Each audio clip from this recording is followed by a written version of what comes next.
Hello Hasbro fans, this is Simplest Destroyers with another Star Wars The Vintage Collection figure review, and again going on with our run of the Phantom Menace Wave 1 figure reviews.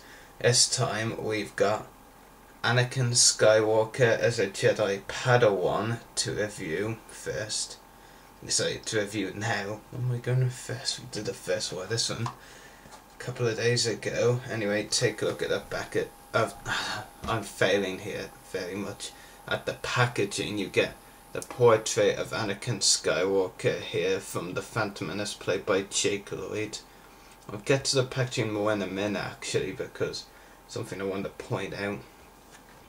At the back of the packaging, of course you're missing the 12 card back logo, with this being the UK version or whatever, and no vehicles there either, so it's not the same as the UK version.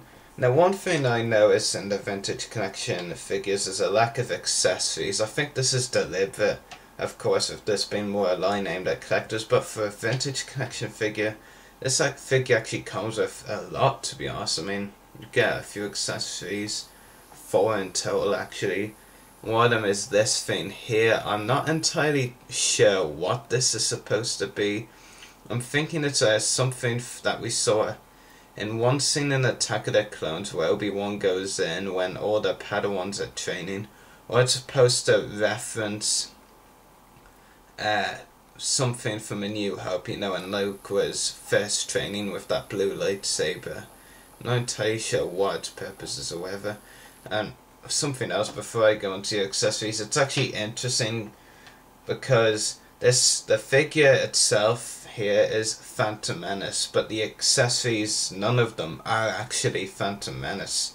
All the accessories are either Attack of the Clones. I think that goes for all of them actually. Well, arguably this one that I just showed, maybe not. But yeah, another accessory included is the Padawan helmet that they use when doing their lightsaber training. It has some very nice design in different colours, and it is pretty cool, and I'll actually put it on the figure in a minute after I go over the other accessories. You get well, I'll actually go over this one first, but if I do, a Padawan lightsaber which has some blue detailing on a blue blade, and on the hilt it's pretty much all silver except for a little gold there.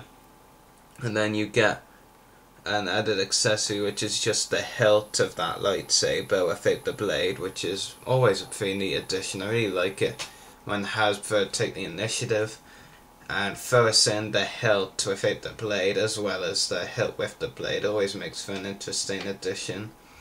And of course, as promised, here's a look at the figure with the helmet on. I'll actually keep it on for the rest of the review. Anyway, the detailing is very nice on this figure, I have to say. While I'm not a fan of the Anakin and the Clone Wars, I still really like him in the movies, even in the Phantom Menace.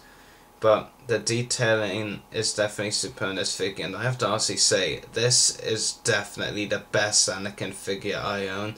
All the other ones, to be honest, are pretty crappy or just okay. They don't really make me say, wow, this figure is good or better than I expected, except for this one.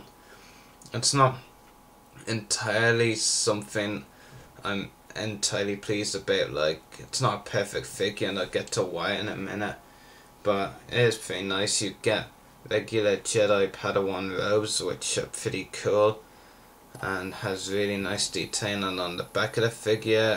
Has some more detailing on it.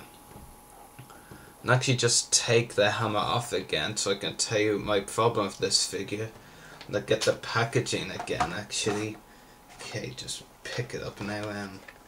My problem with it is that the face sculpt looks nothing like Jake Lloyd, to be honest with you. I mean, look at that and tell me that that looks like Jake Lloyd from the movie. I mean, his face is far too fat or pudgy or however you want to put it, and it just doesn't really look right at all. I mean, even the hair, while the hair is certainly sculpted nicely on the figure, it doesn't really look how it does in the shot there, or in how Anakin looked in that scene where he looked like that. So the head sculpt overall is the main flaw of this figure, and there is actually a common theme there for the Clone Wars figures for the Anakin faces to be a bit poor. I'll actually just give you a little zoom in on this figure now. Might put it back a bit. I actually can't see from behind the camera, so I don't know if the zoom in is right or not for you. But yeah. And anyway, articulation, ball jointed head, ball hinged shoulders and elbows, swivel wrists, swivel torso, swivel hips, ball hinged knees and ball hinged ankles, and you can see the ankles from a back view as well. So this is actually a really nice figure. It wasn't something I originally planned to pick up. In fact, when the original pictures came out, there were only a few of the vintage figures from this wave I planned to pick up, and I'm probably going to end up picking up most of them. I only planned to pick up like 3 I think originally, which was the 2 pod races I reviewed first, Rats Tyrell and Ben Quaternaris, as well as Dotte Define, but then I decided to get a few more vintage figures for my Phantom Menace and movie collection. This guy eventually found his way into that collection, and it is a pretty good figure. I have to say truthfully, the only flaw of this figure is the head sculpt, which is pretty poor, has to be said. Doesn't really look Anakin-like from that scene, to be honest with you. So I'm going to give this figure, I'd say, 9 out of 10. Like I said, the face sculpt, one flaw really with this figure, otherwise it's pretty perfect. Articulation is great, the detail aside from the face is pretty good.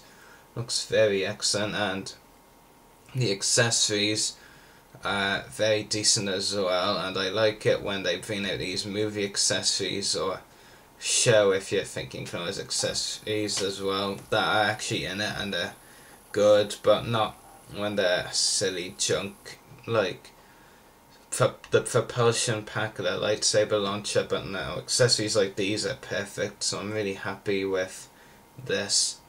Anyway, next up we've got a review of the Vintage Collection Battle Droid coming tomorrow, so keep an eye out for that review. May the Force be with you and happy hunting.